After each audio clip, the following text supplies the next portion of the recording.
हाँ पद्मनाभ से माधवेंद्रपुरी तक हम ध्यान नहीं देते हैं 20 तक, तो याद नहीं, कुछ तो याद रखना है। मध्याचार्य के बाद पद्मनाभ, नरहरि, माधव, अक्षर, जयतीर्थ, ज्ञान सिंधु, दयानिधि, विद्यानिधि, राजेंद्र, जयधर्म, पुरुषोत्तम, ब्राह्मण तीर्थ, व्यासी तीर्थ, लक्ष्मीपति, ये 19 तक आप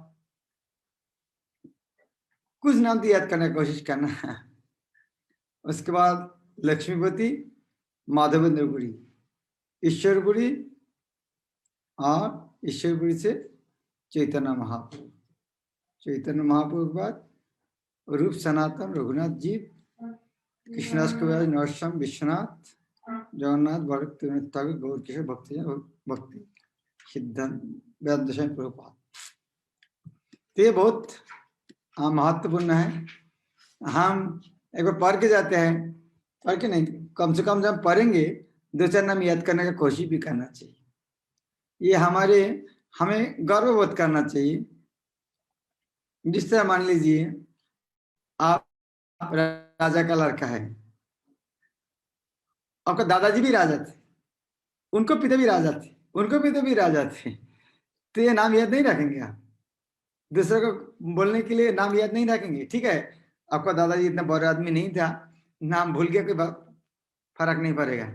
लेकिन जिसको परदादा परदादा बड़े बड़े आदमी थे, उनको नाम क्यों याद नहीं करेंगे?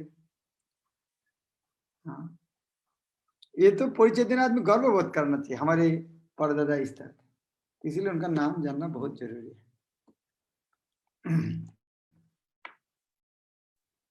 अभी हम पहला अध्याय पढ़ेंगे। पहला अध्याय हम सब जानते हैं, ये अध्याय का नाम विषाद योग।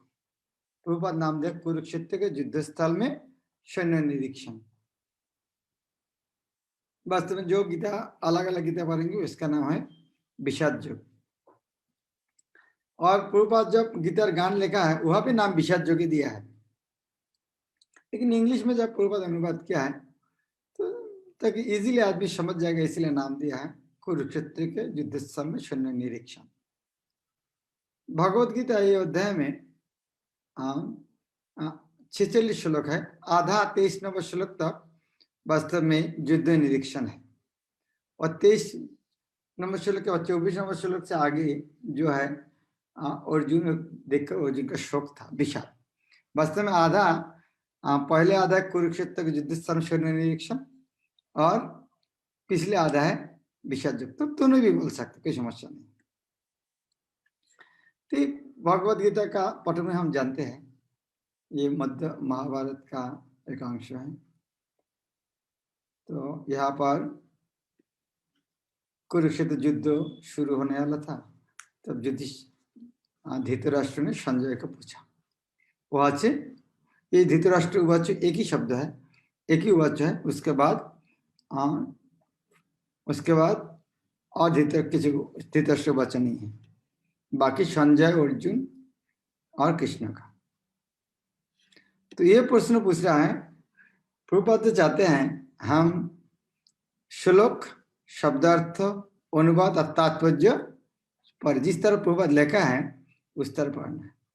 हम प्रस्तावना में देखा है प्रभुपाद ने खुद ने कहा, मैं जब पहले भगवद गीता अनुवाद किया मैं खुश नहीं था, क्योंकि सारे श्लोक का इस तरह अनुवाद नहीं था। तो जब इन्हें पूरा भगवद गीता प्रभुपाद बहुत पसंद थे। इस तरह हमें सारे पुस्तक इस तरह पढ़ना चाहिए। तो आप लोग जरूर पढ़ लेना है इस तरह घर में। ये श्लोक तो हम जानते हैं, धर्मक्षेत्र कुरुक्षेत्र समवेता जुजुत्सव। जुजुत्सव शब्द आता है युद्ध करने का उत्सुक।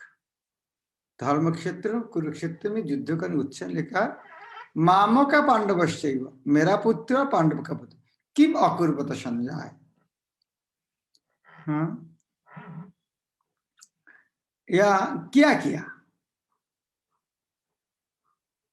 ये भगवद गीता पढ़ने के पहले तात्पर्य में पूर्व पहले दिया, यदि हाँ उसी गुरु परम से निज स्वार्थ से प्रेरित हुए बिना किसी को भगवद गीता समझने का सौभाग्य प्राप्त हो तो वह समस्त वैदिक ज्ञान तथा विश्व के समस्त शास्त्र को अध्ययन के पीछे छोड़ देता है।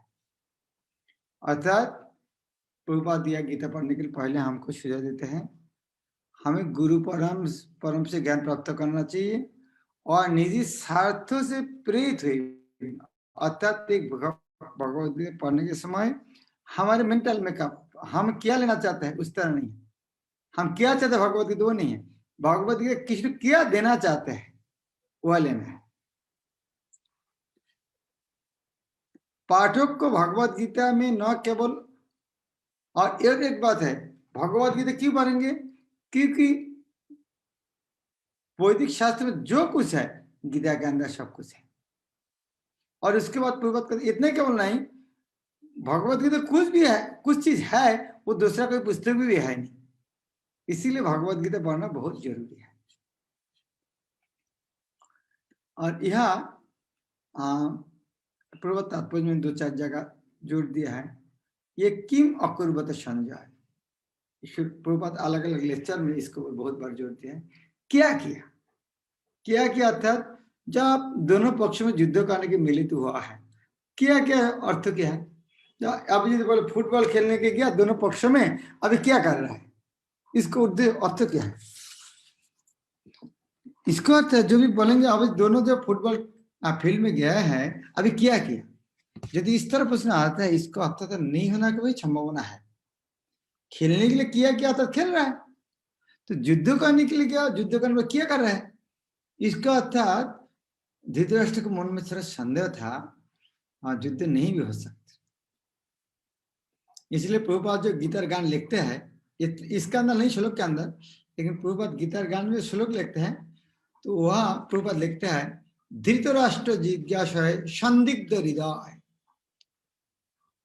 धर्मक्षेत्र कुरुक्षेत्र होया एकत्र मम पुत्र पांडव सर्वत्र की करिल तार पर कहत संजय धृतराष्ट्र जिज्ञासा संदिग्ध हृदय।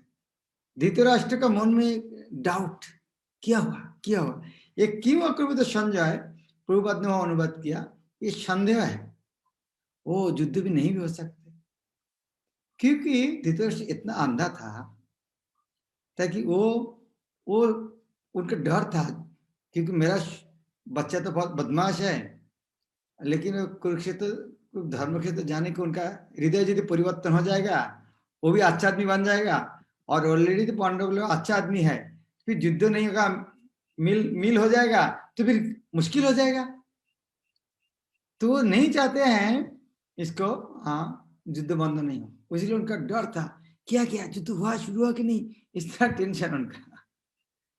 और प्रभुपाद भी तात्पर्य ये भी कहता है मामो का पांडवश्चैव, कितना दुर्बुद्धि है, उन्होंने उनको खुद का बच्चा को मामो का पांडव से अलग कर दिया है, मेरा पुत्र पांडु का पुत्र, और खुद का परिवार उन्हें अलग करना चाहते हैं, ये उनका दुर्बुद्धि का परिचय है। लेकिन प्रभुपाद तात्पर्य में कहता है वास्तव में ये कृष्ण के आयोजन है, जिस तरह प्रभुपाद यह उदाहरण देते हैं जी, एक खेती से जिस तरह आगाछा को अवांछित पौधा को उखाड़ दिया जाता है, उसी प्रकार इस कथा के आरंभ से ही इसे आशा की जाती है कि जहां धर्मों के पिता श्री कृष्ण उपस्थित है वह कुरुक्षेत्र रूपी क्षेत्र में दुर्योधन आदि धृतराष्ट्र के पुत्र रूपी अवांछित पौधा को समूल नष्ट करके युधिष्ठिर आदि नितांत धार्मिक पुरुषों को स्थापना की जाएगी। यह धर्म क्षेत्र तथा कुरुक्षेत्र शब्द की उनके ऐतिहासिक तथा वैदिक महत्ता के अतिरिक्त यही सार्थकता है। तो आचार्य की दृष्टि में देख सकते हैं भगवद गीता अंतिम में बात बताए जहां कृष्ण जाए और विजय, लेकिन प्रभुपाद कहते हैं पहले श्लोक में बात लिखा है, धर्म क्षेत्र कुरुक्षेत्र शब्द से बता दिया ये धर्म का जय होगा, पहले श्लोक में बता दिया। तो ये बात सुनकर संजय ने उत्तर दिया दृष्टात पांडव हानिकम बुराम दुर्योधनस्तदा आचार्यम उपसंगम राचा वचन। जब इस तरह पूछा तो संजय बुद्धिमान व्यक्ति है, आपको पता है संजय इतना व्यासदेव का शिष्य है जिन्होंने दिव्य ज्ञान दिया था, इसीलिए वो दुर्योधन क्या बोलना चाहता समझ गया, इसीलिए उन्होंने कहा है दृष्टा तो पांडव, इस तरह नहीं आपका बच्चा इतना आप इतना भाग्यशाली नहीं है, आपका बच्चा धार्मिक व्यक्ति है, वो ज्यादा धार्मिक बात युद्ध करेगा नहीं, ये इतना इतना अच्छा आदमी नहीं है आपका बच्चा वो युद्ध हो रहा है दृष्टा तो पांडवानी को, क्योंकि उन्हें जानते हैं उनका जो प्रभु धृतराष्ट्र किस तरह में क्या चाहते हैं, तो उन्होंने चाहते हैं उनको बोलेंगे युद्ध शुरू हो गया तो खुश हो जाएगा, इसलिए हाँ हाँ आप जो चाहते हैं ना वही हो रहा है। आप वही दृष्टाद पांडवानिक, पांडव का अनिक, पांडव का जो सैन्य को देखकर उन्हें बुरा देखकर दुर्योधन तब तो कहा गया दुर्योधन तदा आचार्य उपसंगम राजा वचन अब्रवीत, यहाँ हे राजन, राजा वचन अब्रवीत अर्थात ये राजन अर्थात हे राजन, किसको बोल रहा है? धृतराष्ट्र को राजन बोल रहा है। वास्तव में धृतराष्ट्र तो राजा है नहीं, लेकिन संजय जानते हैं ये राजा होने के लिए इतना खुश है, मेरा पिताजी राजा था, मैं राजा नहीं हो पाया, मेरा बच्चा राजा होना चाहिए, बीच में मैं क्यों राजा नहीं होऊंगा, इसीलिए संजय ने बोला हाँ राजा, उनको राजा बोल रहा है, क्यों सुनना चाहते हैं, इसलिए संजय ने उनको राजा बोल के संबोधन किया। और पूर्व तात्पर्य में यह कहता है ये दुर्योधन राजा होते हुए भी आचार्य उपसंगम आचार्य के पास चले गया था, आचार्य अर्थात द्रोणाचार्य के पास, राजा मंत्री के पास नहीं जाता है, मंत्री राजा के पास जाते हैं, लेकिन दुर्योधन इतना कूटनीतिक था ताकि ये समय में किसी को नाराज नहीं करना चाहिए, खुद ने उनके पास चले गए, जाके इस तरह बोले, अभी क्या बोल रहा है, अभी क्या वचन वचन होना चाहिए, राजा वचन अब्रवीत,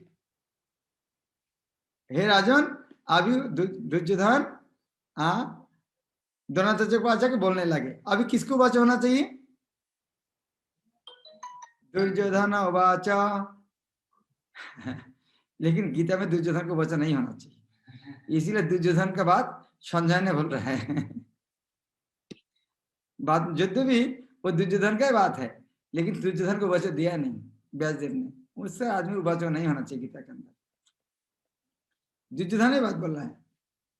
पुष्यितं पांडुपुत्राणाम आचार्य महति च बुरांग पुत्र न तव शिष्य न देवता, हे आचार्य, दुर्योधन कह रहा है पांडुपुत्र को विशाल सेना को देखे, जिसे आपके बुद्धिमान शिष्य द्रुपद के पुत्र ने इतनी कौशल से व्यवस्थित किया है। तो यह कौन बोल रहा है? दुर्योधन बोल रहा है, हे आचार्य, आपको पुष्यितां पांडुपुत्राणाम, पांडुपुत्र आचार्य महति च, ये जो हे आचार्य महति चमुम, विशाल जो सेना है, किसने रचना किया है? बुरंग द्रुपद पुत्रेण, ये द्रुपद का पुत्र धृष्टद्युम्न ने बना है, और वो आपका शिष्य है धीमता। ये बोलना कि दुर्योधन कितना बड़ा पॉलिटिशियन है। वो बोले देखो ये जो युद्ध हो रहा है विपक्ष में कौन है? द्रुपद का पुत्र है, और द्रुपद का पुत्र धृष्टद्युम्न, धृष्टद्युम्न का नाम नहीं बात है, द्रुपद का पुत्र बात है, क्योंकि धृष्टद्युम्न तो छोटा बच्चा है, उनके साथ द्रोणाचार्य का युद्ध एक प्रकार एक द्रोणाचार्य का अपमान करना है, लेकिन द्रोणाचार्य धृष्टद्युम्न का नाम लेगा तो कोई बड़ा आदमी के बोलते चूहा के साथ युद्ध करना पड़ेगा, उनको अपमान करना है इसीलिए धृष्टद्युम्न नहीं बोला है, बोल रहा है द्रुपद पुत्र, क्योंकि द्रुपद बोलने से उनका द्रुपद का नाम सुनने उनका बाल खड़ा हो जाता है उनका क्रोध बढ़ाना चाहिए। एक बार एक जोकिंग था, पाकिस्तान का एक सामरिक राष्ट्र था, उनका नाम जियाउल हक, उनको जब बाल काटने जाते थे तो बार बार ना उनका हमेशा पूछते थे सर इलेक्शन कब होगा, इस तरह आदमी तो पूछते हैं, तो वो नाराज हो गई, ये कौन आदमी है बार बार बोलते हैं, बाद में बाल काटने के बाद वो नारे बोले तुमको जेल में लगा, तुम कौन है बार बार बोलने का। क्यों बार बार पूछते हो? बोले सर ये जो वो जो इलेक्शन के बारे में बोलते हो तो आपका बाल खराब हो जाता है तो काटने मेरा अच्छा लगता है, इजी होता है।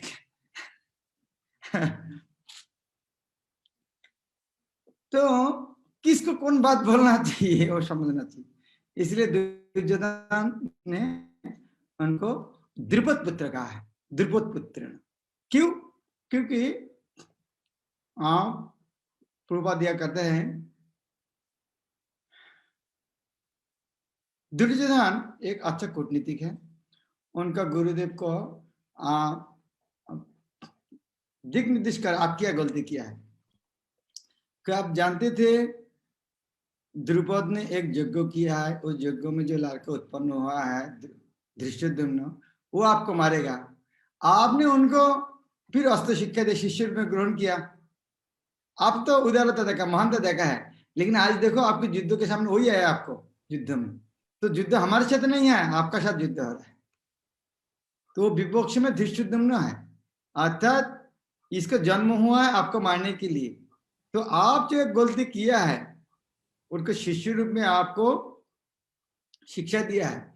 दुर्योधन ने द्रोणाचार्य को इस दुर्बलता की और इंगित किया जिससे वह युद्ध में सजग रहे और समझता ना करे।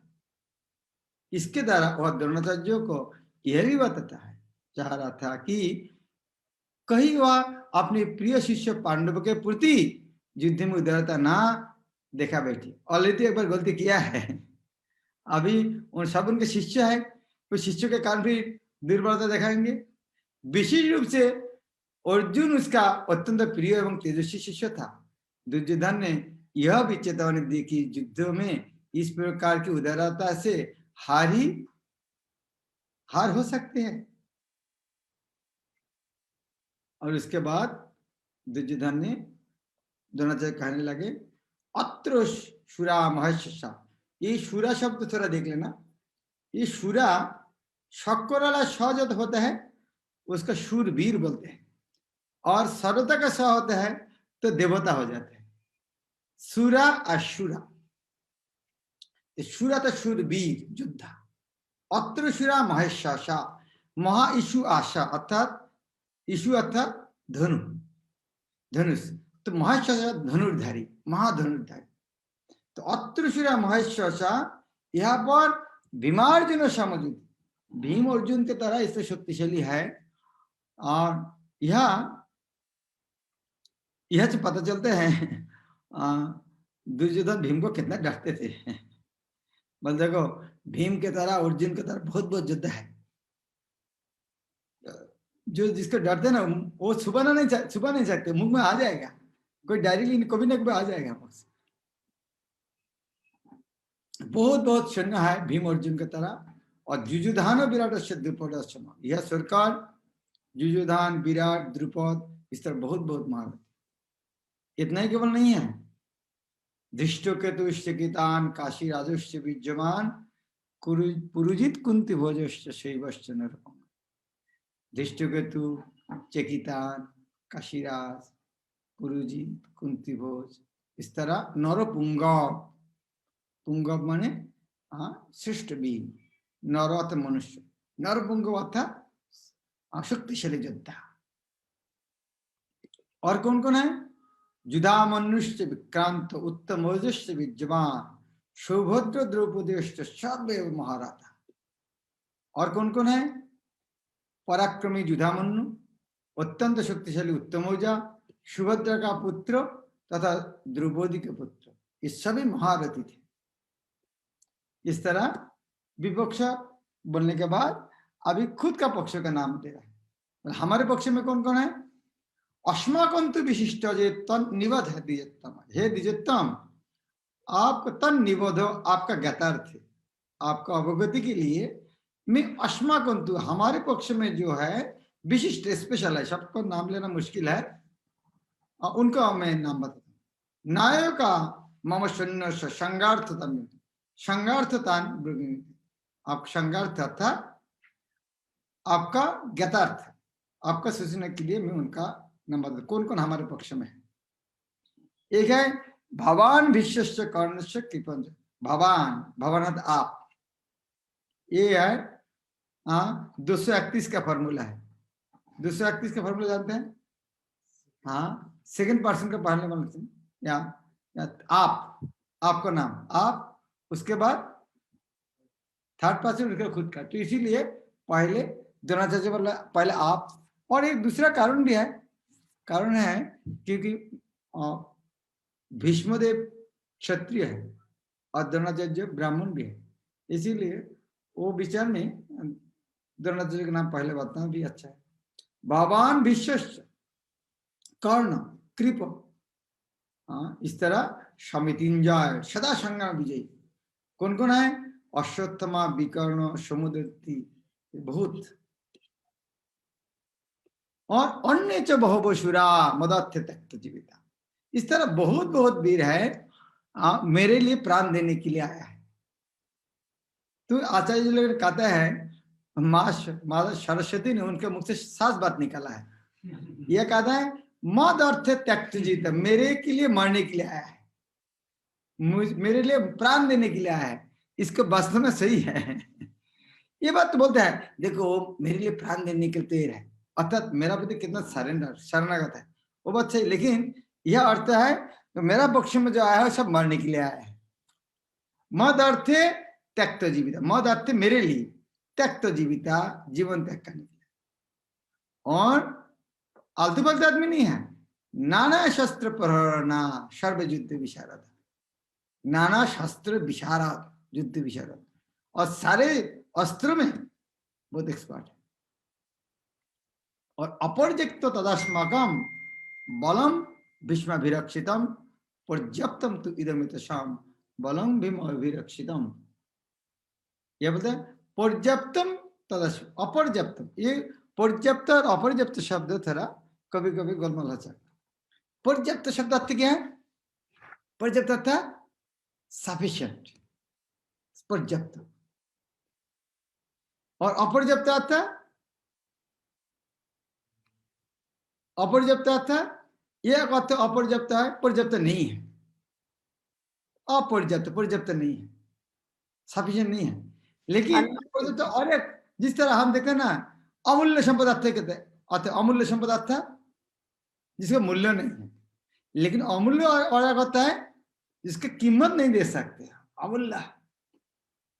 हाँ, तो इसी तरह अपर्याप्त शब्द इस तरह आते हैं अपर्याप्त तदस्माकम, अपर्याप्त परिमाप नहीं कर सकते, अपरिमेय। तो हमारे पक्ष में जो सैन्य है इतना ज्यादा है, अनगिनत है, अपरिमेय, परिमाप नहीं कर सकते। और भीम का पक्ष में है पर्याप्त है, गिनती कर सकते उनका कितना सैन्य है। और भीष्म अभिरक्षितम, हमारे सेनापति भीष्म है, उनका सेनापति भीम है। तो इस तरह युद्ध क्षेत्र में बोलना पड़ता है। युद्ध क्षेत्र में यदि सेनापति बोलेगा हाँ हमारे 10,000 आदमी मर गया, विपक्ष में 5 आदमी मर गया, तो बाकी सैन्य का सब हार्ट बीट चालू हो जाएगा। लेकिन सेनापति क्या बोलना चाहिए? नहीं वो तो 1 लाख आदमी मर गया, हमारे एक भी आदमी मरा नहीं, चलो आगे चलो, उत्साह देना चाहिए। तो इसी तरह दुर्योधन बोलते हैं हमारी शक्ति अपरिमेय है और हम सब पितामह द्वारा भलीभांति सुरक्षित है, संरक्षित है, जबकि पांडव की शक्ति भीम द्वारा भलीभांति संरक्षित होकर भी सीमित है। बात सही है, क्या भीष्मदेव के साथ भीम का तुलना नहीं हो सकती? उनका 11 अक्षर नहीं, इनका 7 अक्षर नहीं है, बात भी सच है। लेकिन इस तरह जब भीष्मदेव का वर्णन किया तो दुर्योधन के मन में एक डाउट है, भाई मैं तो सब ये तो 7 आदमी का नाम लिया है, द्रोणाचार्य, भीष्म, अश्वत्थमा, विकर्ण, समुद्रती। दूसरा सैन्य लोग सोचेगा भाई क्या हमारे कोई दम नहीं है क्या? ठीक है युद्ध करने तो हम करेगा नहीं कुछ, वो नाराज भी हो सकते। कभी कोई फेस्टिवल में किसी का नाम लिस्ट में नहीं रहेगा ना तो वो पीछे हट जाता है, भाई चलो हम तो कोई काम का ही नहीं है मंदिर में, हम क्यों जाएगा उधर में, इसीलिए उनका नाम भी लिस्ट में रखना पड़ता है। तो द्रोणाचार्य इस तरह समझ लिया भाई मैं तो सबको नाम नहीं ले पाऊंगा, लेकिन जिसका नाम नहीं लिया वो तो नाराज हो जाएगा, फिर युद्ध नहीं करेगा तो तो उन्होंने तब उनको सब उत्साह देने के लिए बोलते नहीं नहीं, वास्तव में बाकी सैन्य को बहुत ज्यादा जरूरी है। अनिश्चित सर्वेषु यथा भागम अवस्थित भीष्म एवं अभिरक्षन्तु भवन्तु सर्वैव। ये तो नाम लिख, बाकी सैन्य बहुत महत्वपूर्ण है। अतः सैन्य में अपने आप मोर्चा पर खड़े रहकर आप सभी भीष्म पितामह की पूरी पूरी सहायता दे। तो सबको उत्साह देने को देखो, पितामह भीष्मदेव तो उम्र हो गया है, एकला युद्ध में क्या करो, तो सेनापति जरूर है, बहुत शक्तिशाली है, लेकिन चारों तरफ उनको आ गया तो फिर कैसे करेंगे। लेकिन आपको जहां पर जाओ, जिसको जो जिम्मेदारी है, आप पर उहा कर रहकर भीष्मदेव के प्रोटेक्शन देना चाहिए। अगर भीष्मदेव टिके रहेगा तो सबको हरा देंगे, लेकिन आपका जिम्मेदारी है भीष्मदेव के प्रोटेक्शन देना, जिसको हम जिम्मेदारी दिया है। इसके बाद भी मुश्किल है, क्योंकि ये जो पॉलिटिक्स डिप्लिसिटी है, कूटनीति है, ये जितना ही बोलेंगे ना, उसके बोलने के बाद भी मन असंतुष्टि रहते हैं। कपटता, कूटनीति कपटता, रघुनाथ दास गोस्वामी कहता है, ये कपटता है गाधा का मूत्र से स्नान करने का तरह है। दूसरा को गाधा का मूत्र से स्नान करने के लग रहा है बहुत अच्छा स्नान किया, लेकिन उसके बाद शरीर नाक जलना शुरू करते हैं। तो उसी तरह कपटता करके बुद्धि से कोई धोखा देने के बाद, इस तरह बोलने के बाद लग रहा है बहुत अच्छा, लेकिन उसके बाद भी फ्रस्ट्रेशन रहता है। अभी जब बोल दिया तब ये तो दुर्योधन ने सोचा मैं कितना अच्छा बोल दिया, लेकिन यहाँ से भीष्मदेव सोचा, हाँ दुर्योधन ने डर गया, मेरा बुढ़ा हो गया हूँ, मेरा बुद्धि विशेष नहीं है, चलो मैं शंख बजा दे रहा हूँ। या क्या विशेष नहीं है, मैं मुझको प्रोटेक्शन देना चाहिए उनको।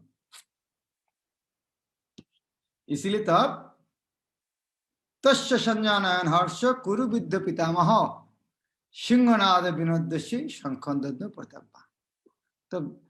तब कुरुवंश के वायुवृद्ध परम प्रतापी एवं वृद्ध पितामह ने सिंह गर्जना की से ध्वनि करने वाले अपने शंख को उच्च स्वर से बजाया, जिससे दुर्योधन को हर्ष हुआ। जब तक शंख बजाए नहीं तब तक दुर्योधन को डरता रही है, भाई ये युद्ध करेगा कि नहीं करेगा। हाँ ये तो पंचपांडव को ज्यादा प्रेम करता है, युद्ध करेगा नहीं, द्रोणाचार्य भी करेगा नहीं, उनका डर था। या भी उनको खुश करने के लिए दुर्योधन भीष्म ने समझ गया, ये भाई अभी भी डाउट है मैं युद्ध करूंगा कि नहीं करूंगा, चल हम उनको खुशी में शंख बजा देता हूँ। इसीलिए भीष्मदेव ने शंख बजा। कुरुवंश के वायुपुत्र पितामह अपनी पुत्र दुर्योधन का मनोभाव जान गए और उसके प्रति अपनी स्वाभाविक दयावश उन्होंने उसे प्रसन्न करने के लिए अत्यंत उच्च स्वर से अपना शंख बजाया, जो उसकी सिंह के समान स्थिति के अनुरूप था। अप्रत्यक्ष रूप में शंख के द्वारा प्रतीकात्मक ढंग से उन्होंने अपने हताश पुत्र दुर्योधन को बता दिया कि उन्हें युद्ध में विजय की आशा नहीं है, क्योंकि दूसरे पक्ष में साक्षात भगवान श्री कृष्ण है। फिर भी युद्ध का मार्गदर्शन करना उनका कर्तव्य था और इस संबंध में वे कोई कसर नहीं रखेंगे। हरे कृष्ण। कितना सुंदर भगवत गीता है। भगवत गीता डरने का पुस्तक नहीं है, मजा आनंद है पढ़ने, मजा लग रहा है। पूर्वत कितना अच्छा तात्पर्य। ओके, सुंदर दामोदर में हाथ उठा।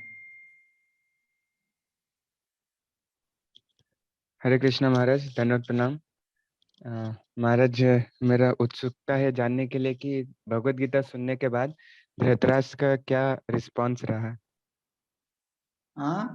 भगवत गीता सुनने के बाद वो तो पूरा सुन लिए भगवान कृष्ण है और पांडव के अलावा कोई नहीं बचेंगे, और उसके बाद ओ सांप को दूध पिलाने क्या होता है? सांप को दूध पिलाने से क्या होता है? और ताकतवर हो जाते हमारे। हाँ, जहर बढ़ जाते हैं। इस तरह जो अभक्त, इसीलिए भगवत गीता किसी ने कहा लास्ट में कहा, जो मेरा भक्त नहीं उसको भगवत गीता बताना मत। ये भक्तों के बीच में बात चर्चा करना। तो दुर्योधन सुना है, सुनने का फायदा नहीं हुआ है, मैं जौहर भरा था युद्ध के बाद में। वो इतना सुनने के बाद तो भक्ति करना चाहिए था, उनका जौहर और भर गया था। उसके बाद भी कुरुक्षेत्र युद्ध के बाद कितना दिन युद्ध हुआ, गीता सुनने के बाद कितना कुछ हुआ, इसका अंदाज तो पूरा गीता तो सुना उन्होंने, लेकिन और बुद्धि तो परिष्कार हुआ नहीं था, जौहर भरा था। और जरूर वो सुनकर और दुर्योधन आराधे लड़का को अच्छा बुद्धि दिया कि इसे अच्छा युद्ध करना चाहिए।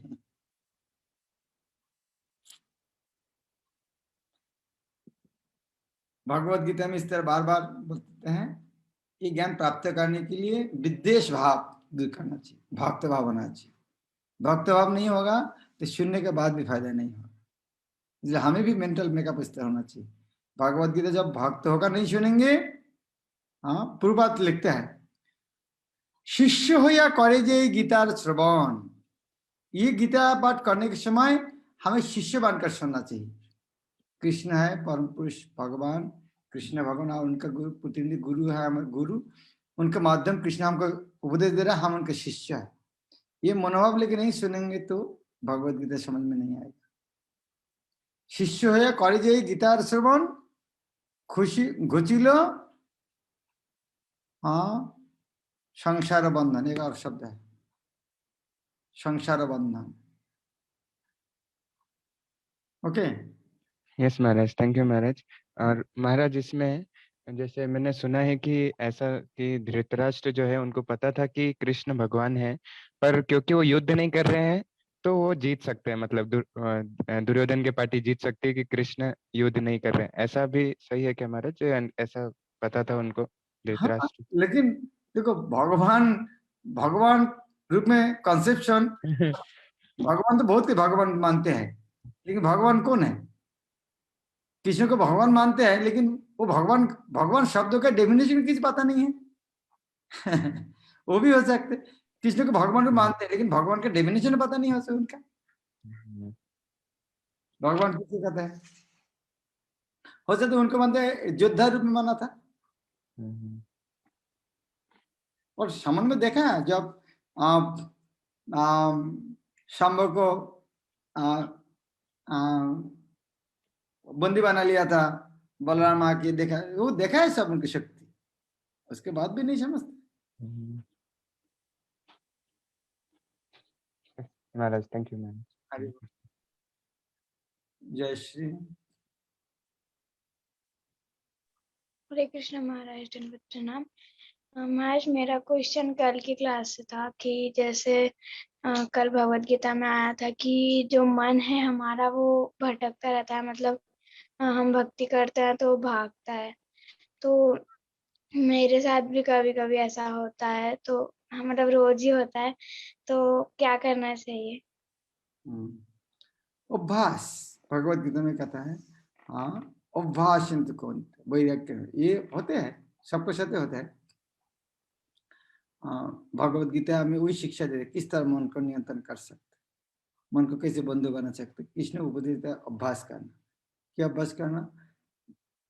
वो 41 श्लोक था, जब हमसे मन भाग जाता है, हाँ अभ्यास योगेन युक्तेन चेतसानन्यगम्य, जब अभ्यास करता है भाग जाएगा, फिर पकड़ कर लेकर जत जत निश्चरति मनश्चंचलम स्थिरम ततस्तत स्नेहमयित आत्मनिव वशेन।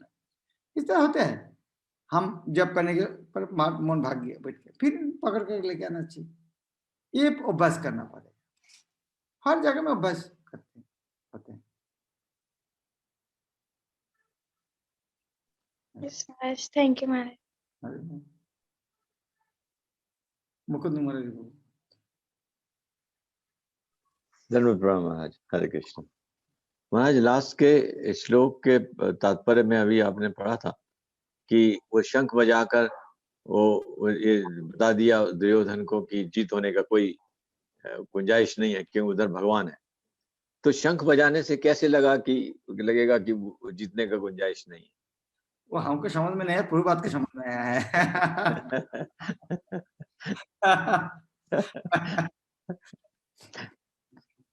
उसका आगे आगे पता चलेगा।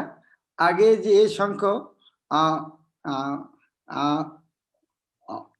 संजय इसको दुर्योधन को धृतराष्ट्र को बोल रहा है कि दिव्य शंख कृष्ण का और अर्जुन पांडव का शंख ना दिव्य शंख बता दिया, इनका शंख दिव्य बताया नहीं। और काल भी वो भी श्रवण करेंगे किस तरह ये शब्द सुनकर इनके सारे पक्ष का हृदय विदीर्ण हो गया था, लेकिन पांडव पक्ष का किसी का हुआ नहीं।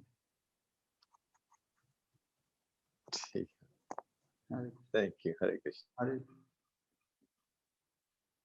किशोरी माता जी। हरे कृष्ण महाराज जी, धन्यवाद प्रणाम। थैंक यू वेरी मच महाराज जी। 2 बार तो भगवत गीता पढ़ ली अभी तक, तो अभी जितना अच्छी से समझ में नहीं आया वो आप एक्सप्लेन करके बता रहे तो समझ में आ रहा है थोड़ा थोड़ा। महाराज जी एक श्लोक में आया जैसे वो द्रोणाचार्य को पता था कि दुष्यंत उनको मारने वाले, फिर भी उन्होंने उनको शिक्षा दी। तो इस श्लोक से महाराज जी मेरे लिए क्या शिक्षा है और मैं क्या अप्लाई कर सकती हूँ, तो मुझे क्या समझना? ब्राह्मण इस तरह होते हैं, द्रोणाचार्य का तरफ से कोई गलती नहीं था, द्रोणाचार्य तो वो सही किया है, तो ऐसे हमें सीखना चाहिए। द्रोणाचार्य जो किया सही किया है, और धृष्टद्युम्न ने जो किया वो भी सही किया है। तो जो दुर्योधन जो बोल रहा है वो सही नहीं था, और तुम गलती किया है इस तरह शिक्षा देके, तो हमें कार्पण्य नहीं करना चाहिए। ब्राह्मण जब होगा ब्राह्मण को उद्धार होना चाहिए, हमको मारेगा, लेकिन हमारे कर्तव्य है हम दूसरे को शिक्षा देना है। ठीक है, जयती राधा माता जी। हरे कृष्ण महाराज, अनुत नाम। महाराज जो पहला श्लोक है वो धृतराष्ट्र के द्वारा बोला गया, तो इसका कोई विशेष कारण? गीता की शुरुआत धृतराष्ट्र के द्वारा हुई, पहला श्लोक का।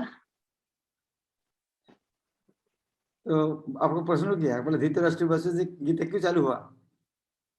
हाँ, मतलब इसका कुछ कारण था कि पहला श्लोक धृतराष्ट्र के द्वारा बोला गया। पता नहीं क्यों, तो भूमिका तो होना चाहिए कुछ। गीता आपको प्रश्न है भाई, इतना बदमाश आदमी उनका भाष्य से क्यों गीता चालू हो गया? यही कारण है, खाने के पहले नीम पाता कौराव खाएगा, बाद में सब खाना मीठे मीठे लगेगा। जिस तरह आंवला खाने के बाद पानी भी मीठे लगते हैं।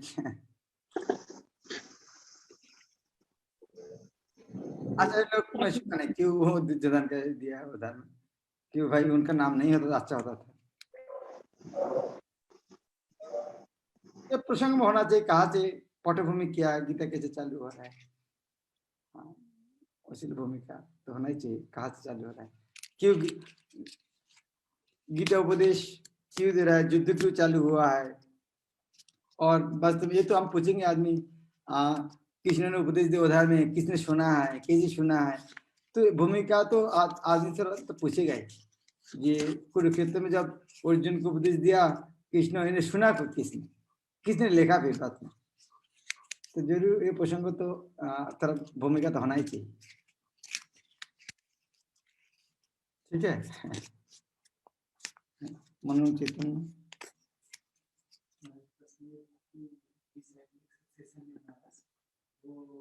कृष्ण नरोत्तम दास 26 नंबर पे देखते हैं कि जीव गोस्वामी के अंदर इन्होंने टीचिंग्स कराई, तो ये कृष्णदास कैसे बीच में आ गए थे।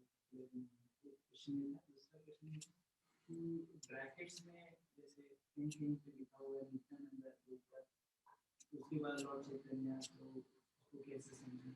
या प्रश्न पूछ रहा है इधर में हमें गुरु परंपरा में रूप गोस्वामी के बाद आता है रघुनाथ दास गोस्वामी, जीव गोस्वामी और कृष्णदास गोस्वामी, नरोत्तम दास ठाकुर। तो जीव गोस्वामी नरोत्तम दास ठाकुर तो शिक्षा लिया था जीव गोस्वामी, तो कृष्णदास गोस्वामी बीच में किया आ गया। हाँ, ये हमारे और नरोत्तम दास ठाकुर का जीव गोस्वामी दीक्षा गुरु भी नहीं है, शिक्षा परंपरा है। तो ये हमें देखना चाहिए शिक्षा पर्व कौन किसे शिक्षा लिया, और ये बात कौन ज्यादा जानते थे, प्रभुपाद ज्यादा जानते थे, प्रभुपाद से ज्यादा जानते थे कौन? भक्ति सिद्धांत सरस्वती ठाकुर। उनमें ज्यादा कौन जानते थे? भक्ति विनोद ठाकुर। इसीलिए उन्होंने ने गुरु परंपरा सेट किया है, तो इसीलिए उन्होंने जानता है क्यों दिया। तो जरूर ये सब शिक्षा परंपरा है। जीव गोस्वामी जो जीव गोस्वामी लिया है, लेकिन जीव गोस्वामी का जूनियर है कृष्णदास कविराज गोस्वामी और उनका जूनियर नरोत्तम दास ठाकुर। ये लोग तो इस तरह नरोत्तम दास ठाकुर जीव गोस्वामी शिक्षा लिया, इस तरह और किसी के पास शिक्षा लिया इस तरह तो है नहीं। तो ये जो परंपरा दिया है ये शिक्षा परंपरा है। प्रभुपाद और पूर्वतन आचार्य ने इसको स्वीकार किया। आपको दूसरा प्रश्न क्या है?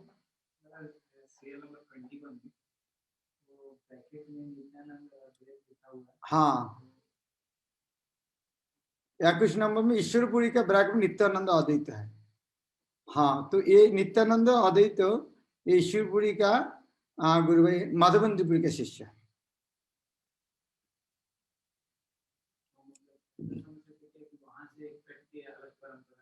नहीं, अलग परंपरा के माधवंदपुरी का बहुत सारे शिष्य है ना। माधवंदपुरी मान लिया हजार शिष्य है, तो उनमें से ईश्वरपुरी का शिष्य चैतन्य महाप्रभु। तो ईश्वरपुरी के बहुत सारे गुरु भाई, उनमें से नित्यानंद अद्वैत ईश्वरा परमानंदपुरी श्रीरंगपुरी बहुत सारे विख्यात विख्यात बहुत शिष्य है। उनका नाम भी ब्रैकेट में रख दिया, तो समस्या क्या है? ईश्वरपुरी का जो और जो बहुत सारे गुरु भाई इसको नाम इधर में लिखेंगे तो समस्या क्या है? सब माधवंदपुर के शिष्य मान लीजिए, माधवंदपुर के शिष्य अद्वैत शिष्य है, बहुत विख्यात विख्यात शिष्य है, तो उनका नाम ईश्वरपुरी के साथ लिख दिया। तो चैतन्य महाप्रभु ईश्वरपुरी दीक्षा लिया, उसके बाकी सबके पास शिक्षा भी लिया। इस तरह तो उनके शिक्षा परंपरा में रहता है।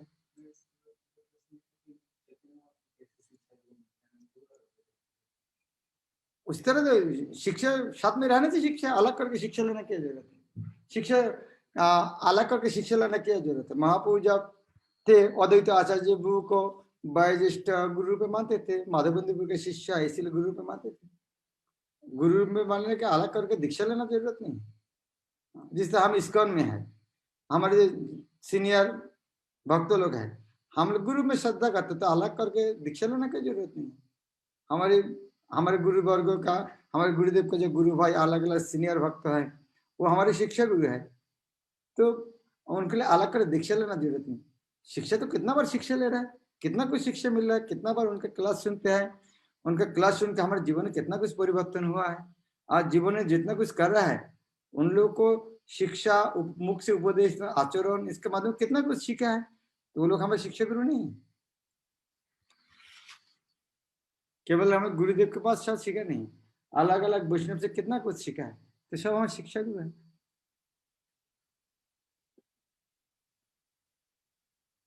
ओके, हरे कृष्ण। भगवद गीता यथारूप की जय, जगत गुरु श्री प्रभुपाद की जय। प्रणाम महाराज। धन्यवाद, प्रणाम।